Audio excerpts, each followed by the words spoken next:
আপনার আমার জীবনে অপরাধের কোনো শেষ নাই বন্ধু। আপনি আমাকে প্রশ্ন করেন, বলে হুজুর আমার জীবনে এত বেশি অন্যায় করেছি, এত বেশি অপরাধ করেছি, এখন আমি কি করব? আমাকে একটা রাস্তা দেখাইয়ে দেন। আপনি যদি মনে করেন অপরাধী, আপনি যদি নিজেকে মনে করেন অপরাধী, তাহলে মনে করব আপনার কলিজার মধ্যে আল্লাহ নবীর প্রেম ঢুকেছে।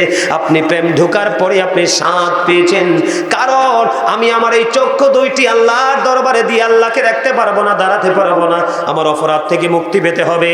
আল্লাহ রাসূল বলেছেন বেশি বেশি করে কোরআন তেলাওয়াত করো। কি করো? বেশি বেশি করে কোরআন তেলাওয়াত করো।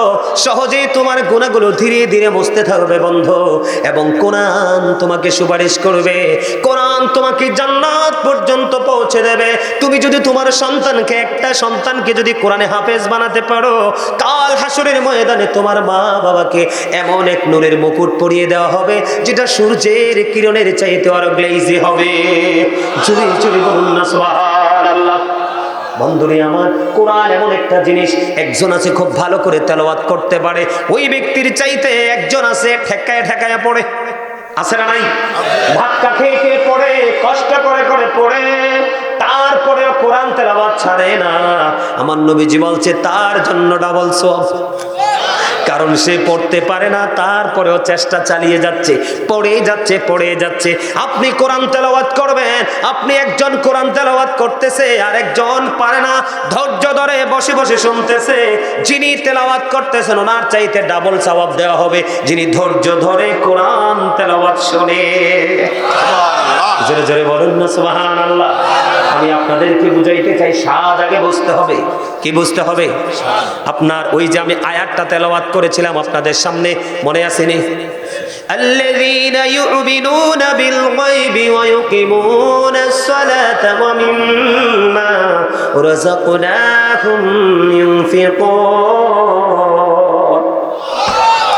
আল্লাহ রাব্বুল আলামিন বন্ধু বলে দিয়েছে, আল্লাহ রাব্বুল আলামিন জানিয়ে দিয়েছে, সাবধানী ওরাই, মুমিন ওরাই, আল্লাহর প্রিয় বান্দা ওরাই হতে পারবে বন্ধু যারা অদৃশ্যে বিশ্বাস করে এবং সালাত কায়েম করে।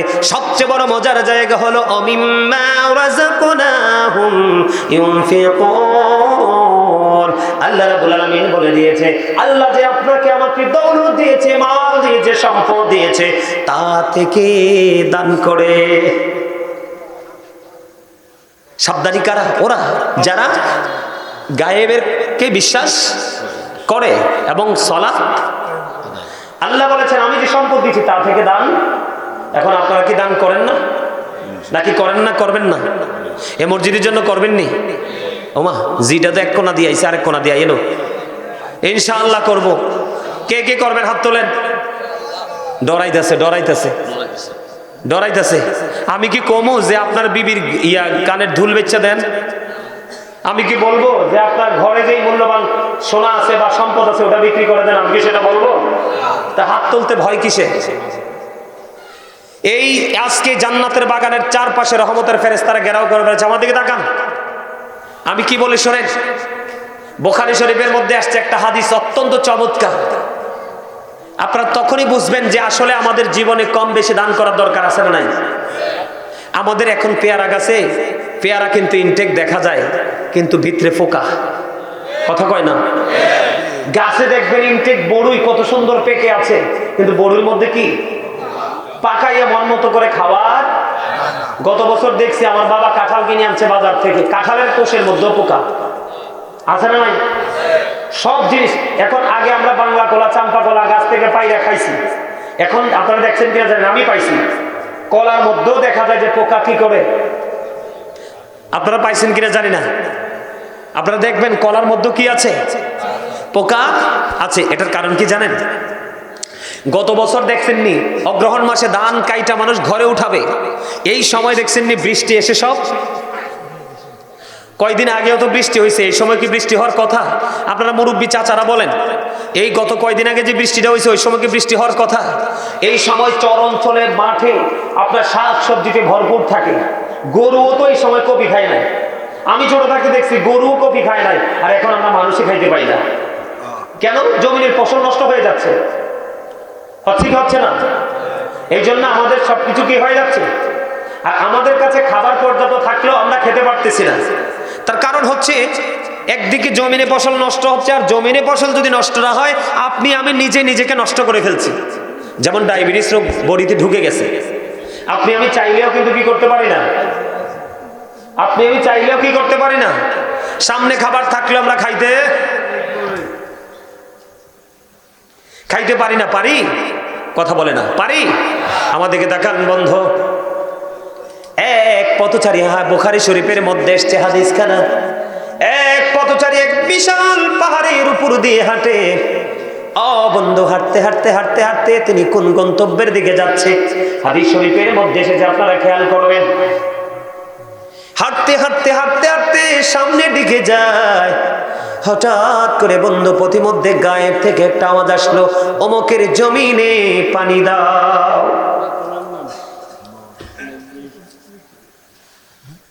আমি ওয়াজটা বন্ধ করে দিই? হ্যাঁ,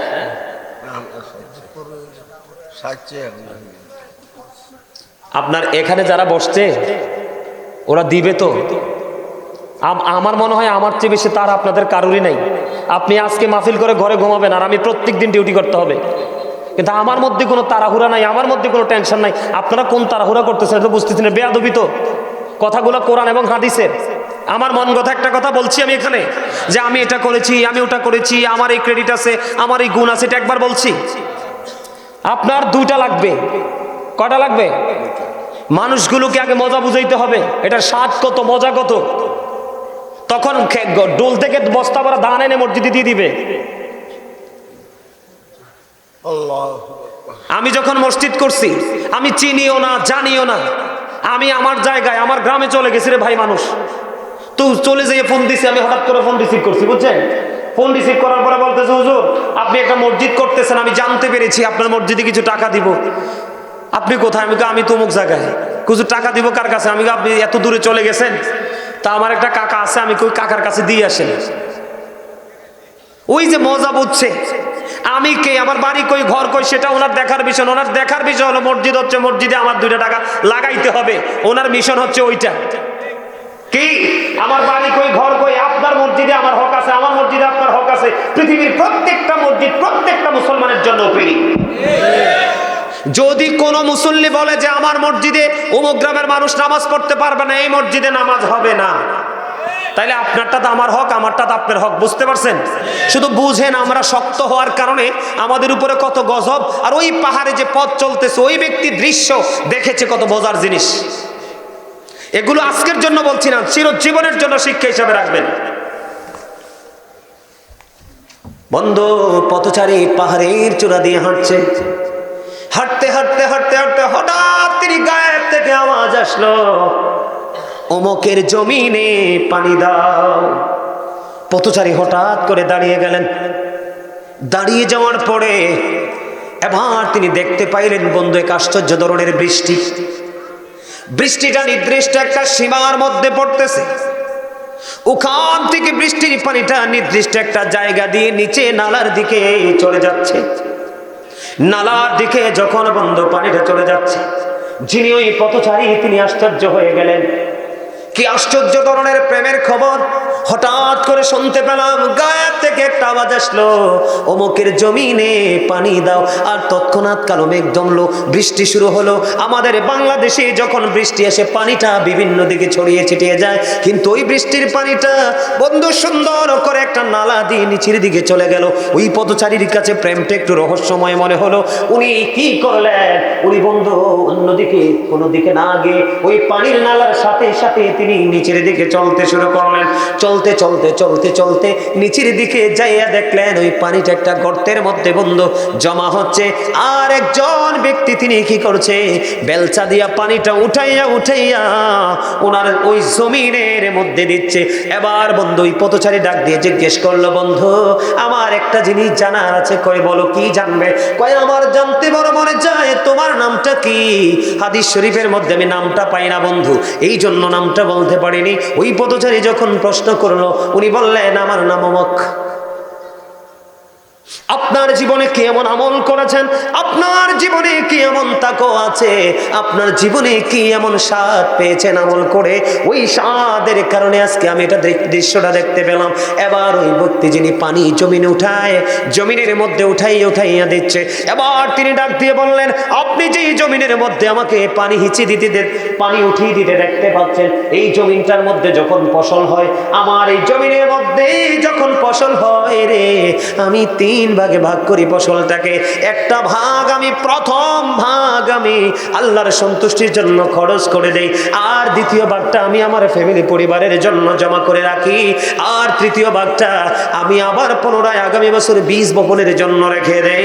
এই কারণে আমার মাঠে যখন ফসলটা নষ্ট হয়ে যাচ্ছে, আমার আল্লাহ আকাশের কালো মেঘকে একটা ডাক দিয়ে দিল, বৃষ্টি মেঘ তুমি পৃথিবীতে বৃষ্টি হয়ে যাও, আমার পাগল বান্দার ফসলটা নষ্ট হয়ে যায়, কারণ তার এই ফসল থেকে একটা ভাগ আমি আল্লাহর জন্য কুরবানি করে দেয়।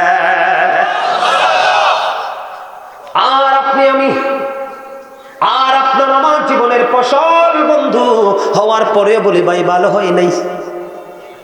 সারা গ্রামের মানুষ দেখছে অমুকের ক্ষেতে এত বেশি আলু হয়েছে, ওরে প্রশ্ন করার পরে বয় বাইরে তোমরা দেখছো আসলে ভালো হয় নাই। আপনি বলেন এই ক্ষেতের আলু পচবে না তো কার ক্ষেতের আলু পচবে?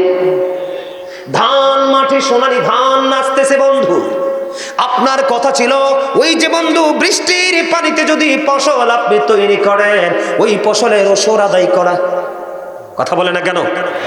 বৃষ্টির পানি দিয়ে যদি আপনি বন্ধু ফসল উৎপাদন করেন, ওই ফসল থেকে দান করার ওসর আদায় করার একটা সিস্টেম, আর সেচের পানি দ্বারা যদি আপনি ফসল তৈরি করেন, তাহলে ওটা থেকে আল্লাহর পথে কুরবানি করার সিস্টেম আরেকটা।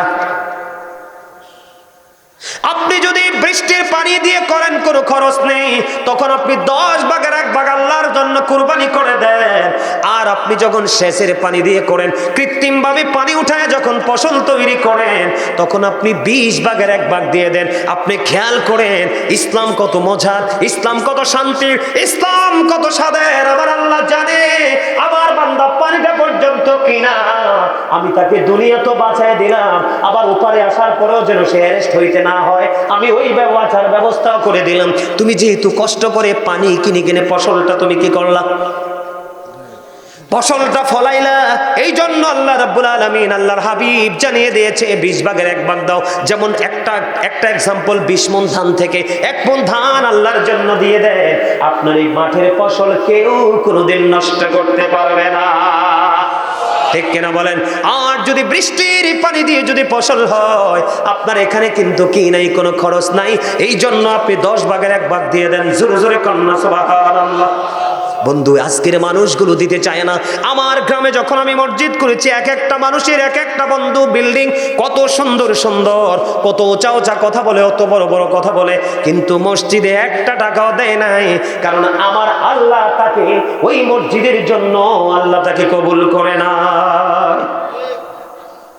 অনেক মানুষ আছে, আবার অনেকেই বন্ধু 2-4 টাকা করে দিয়েছে। আমি আপনাদেরকে বলি, আব্দুল্লাহ ইবনে মাসউদ রাদিয়াল্লাহু তাআলা আনহু থেকে হাদিস বর্ণিত, আপনার আমার প্রাণের নবী সাহাবায়ে কেরামকে প্রশ্ন করলেন, তোমাদের মধ্যে এমন কি কেউ আছো রে নিজের সম্পদের চাইতে বেশি অন্যের সম্পদ পছন্দ করো? ইয়া রাসূলুল্লাহ, ইয়া হাবিবাল্লাহ, নবী গো, আমাদের মধ্যে এমন কেউ নাই গো যে নিজের সম্পদের চাইতে ওয়ারিসের সম্পদ বেশি পছন্দ করে। এবার আমার নবীজি একটা ডাক দিয়ে বললেন, তোমরা ইন্তেকাল করার আগে আল্লাহর সন্তুষ্টির জন্য যা দান করে যাও, ওই সবগুলো হলো তোমার সম্পদ। আর যা তুমি পৃথিবীতে মৃত্যুবরণ করার পরেও রেখে যাও, এই সবগুলো হলো তোমার ওয়ারিসের সম্পদ। বুঝতে পারছেন নি কিছু? কি বুঝতে পারছেন? আপনার জীবনে যা দান করে গেলেন, এগুলাই মূলত আপনার সম্পদ। কারণ হলো একটা মানুষ যখন ইন্তেকাল করে, একটা মানুষ যখন মারা যায়, ও বন্ধু, তখন তার আর কোনো জাহিরি ক্ষমতা থাকে না। আধ্যাত্মিক ক্ষমতা দিয়ে আপনি পৃথিবী থেকে কোনো কিছু নিতে পারবেন না। জাহিরি ক্ষমতা জাহিরিভাবে কাজে লাগানো যায়, বাতিনি ক্ষমতা বাতিনিভাবে কাজে লাগানো যায়।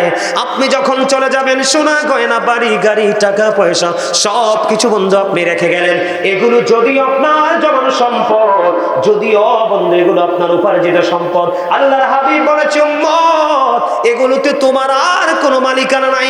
তোমার ছেলেটা দিয়ে মদ খেতে পারে, জুয়া খেলতে পারে।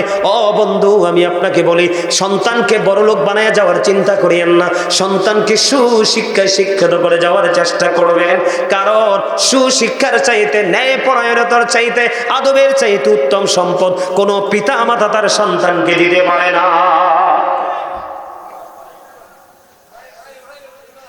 আমার কথা কি আপনারা বুঝতে পারেন? এই জন্য নবীজি বলেছে, তুমি সবগুলো রেখে গেলা, এগুলোতে আর তোমার কোনো মালিকানা থাকবে না। এই জন্য তোমার তৌফিক অনুযায়ী তুমি যতটুকু পারো, রাস্তার জন্য, মসজিদের জন্য, মাদ্রাসার জন্য, এতিম অসহায়ের বিয়ের জন্য, আল্লাহর সন্তুষ্টির জন্য দান করে যাও। ওই যে আমার ভাই একটু আগে বলেছেন 60টা গাছ লাগাইছেন, 100 করে বিচি 700 এসেছে। এটা না, এটাও তো আছে আল্লাহর কোরআন হাদিস শরীফের মধ্যে এসেছে। আল্লাহ রাসূল বলেছে, ছোট্ট একটা বাচ্চা যখন তুমি গাভীর, গরুর কিনবা, ছাগলের কিনবা, ভেড়ার কিনবা, মুরগ বা মুরগি, যেটাই তুমি কিনো, ছোট্ট বাচ্চা বড় হবে, প্রাপ্তবয়স্ক হবে, তারা আবার বাচ্চা দিবে, এই বাচ্চা বড় হয়ে আবার বাচ্চা দিবে। এমনি করে করে একটা গরু থেকে পুরো ঘর যেমনি ফিল আপ হয়ে যায়। তোমার জীবনের একটু দান তুমি কাল কিয়ামতের দিন ওই গৃহপালিত পশুর ঘরটা যেমনি পড়ে গেল, তুমি তোমার আমল নামায় ওই দানের সওয়াবের পাহাড় পরিমাণ পাবে। ওটার উসিলায় তোমার ফয়সালা হবে জান্নাত। আমি আপনাকে বলি, এই যে আমার সামনে কোরআন শরীফ খুলে আমি সময় নষ্ট করব না। কোরআন শরীফের 19 পারা, সূরা শুআরা 88 নম্বর আয়াতে আল্লাহ বলেছেন, ইয়াউমা লা ইয়ানফাউ মালু ওয়ালা বানুন। আমি কিন্তু আজকে বন্ধু দানের ওয়াজ করবো সেই প্রত্যাশা নিয়ে আসে নাই, কিন্তু আসার পরে দেখলাম আমার এই মসজিদটা বন্ধু এটার চাইতে ভয়ঙ্কর ছিল। মানুষ ভয়ে ঢুকতো না নামাজ পড়তে, কিন্তু গ্রামের মানুষ একটার পর একটা বিল্ডিং বানাচ্ছে, ছেলেদের একটার পর একটা বিদেশ পাঠায় রে ওই মসজিদ করার জন্য। কারো মনের মধ্যে কোনো দরদ ছিল না। আমি ওদম গুনাহগারকে আল্লাহ গিয়েছে গোলামি করার তৌফিক দিয়েছে। এই জন্য আমি আপনাদেরকে বলি বন্ধু, আপনাদের করা উচিত। আল্লাহ রাব্বুল আলামিন কোরআন শরীফের 19 পারা সূরা শুআরা 88 নম্বর আয়াতে বলেছে, ধন সম্পদ, সন্তান সন্ততি সেই দিন কোনোটাই আপনার কোনো কাজে লাগবে না। আজকে মানুষ মসজিদে দিতে চায় না, ছেলের জন্য রাখতে চায়, মেয়ের জন্য রাখতে চায়। আল্লাহ রাব্বুল আলামিন বলতেছে, এগুলো তোমার কাল হাসরের দিন কোনো কাজে আসবে না। আল্লাহ ইসলাম কত সুন্দর, মজা বুঝে নেন আগে। মজা না বুঝলে, স্বাদ না বুঝলে বন্ধু আর চলবে না। হযরতে আমার নবীজি একজন সাহাবী অসুস্থ, সাহাবীটাকে দেখতে গেলেন আপনার আমার প্রাণের নবী। দেখতে যখন গেল গো, দেখতে যাওয়ার পর ওই সাহাবী একটা ডাক দিয়ে বললেন, ইয়া রাসূলুল্লাহ, আমি বলি আপনাদের কি ইসলাম কত মজার জিনিস, কত স্বাদের জিনিস দেখেন। এবার সাহাবী ডেকে ডেকে বললেন, ইয়া রাসূলুল্লাহ, ইয়া হাবিবাল্লাহ, নবী গো, ও প্রাণের নবী, আমার যে সম্পদ আছে আমি সবগুলো আল্লাহর পথে কুরবানি করে দিব। আমার নবীজি বললেন না। ওমা সুবহানাল্লাহ কোন কি মজা দেখেন না। আমার নবীজি বললেন না, ইয়া রাসূলুল্লাহ, ইয়া হাবিবাল্লাহ, নবী গো, ও প্রাণের নবী গো, আমি যদি পুরোটা নাই দেই গো নবী, আমি অর্ধেকটা বিলিয়ে দিব। আমার নবীজি এবারও বললেন না। নবীজি বললেন, না না, আপনাদের মনে প্রশ্ন আসতে পারে, বলে হুজুর পুরোটা সময় নবীজি বললেন না, অর্ধেকটার সময় নবীজি বললেন না, কেন গো কেন? আমার নবীজিকে আবার ওই সাহাবী বললেন, ইয়া রাসূলুল্লাহ, নবী গো, তাহলে 1/3, তার মানে 3 ভাগের 1 ভাগ। আমার নবীজি বললেন, হ্যাঁ, এটা দিয়ে দাও, এটা তুমি করতে পারো। এবার আপনারা আমাকে প্রশ্ন করেন, বলে হুজুর কেন গো নবীজি বারবার কেন 2 বার না করলেন? 1/3 ক্ষেত্রে নবীজি কেন ফয়সালা দিলেন? তার কারণ হলো নবীজি জানিয়ে দিয়েছে, তুমি সবগুলো দান করিয়া তোমার সন্তানকে তুমি ফকির বানায়া যাও না, তুমি ভিক্ষুক বানায় যায় না। তোমার ইন্তেকালের পরে যেন তোমার সন্তান কারো কাছে হাত পাততে না হয়। তুমি যদি সবটা দিয়ে দাও, তোমার সন্তান মিসকিন হয়ে যাবে। তুমি যদি কিছু সম্পদ রেখে যাও, তাহলে তোমার সম্পদ, তোমার সন্তান ফকির হবে। যার বন্ধু কিছু নাই সে হলো মিসকিন, যার অল্প পরিমাণ আছে তাকে বলা হয় ফকির। এই জন্য নবীজি বারবার বলেছে, না না না না, সবটাও দিও না, অর্ধেকটাও দিও না, 1/3 দাও। আমি আজকে আপনাদেরকে বন্ধু চিকুনিয়া মধ্যপাড়া পাটোয়ারি বাড়ির মানুষকে বলবো, বন্ধু আমি তোমাকে 1/3 দান করতে বলবো না। এই জান্নাতের বাগান তোমার জন্য জান্নাতের দলিল হয়ে যাবে। কাল হাসরের দিন মানুষগুলো পাগল পারা হয়ে যাবে। তোমার জন্য আল্লাহ রাব্বুল আলামিন কথা দিয়েছে, তোমার জন্য বরাদ্দ থাকবে। আল্লাহর আরশের ছায়ার নিচে 7 শ্রেণীর মানুষকে জায়গা দিবে। এর মধ্যে একজন হলো যার কলিজা, যার হৃদয় মসজিদের সাথে প্রেমের বন্ধন লাগাইছে। একটা নিয়ামত তোমার জন্য। আর একদিক ওই জান্নাতের বাগান। আল্লাহকে বলবো, আল্লাহ তোমার এই পাগলগুলোকে আমার মধ্যে ঢুকিয়ে দাও, আমি তাদেরকে ছাড়া আমি জান্নাতে যাব না।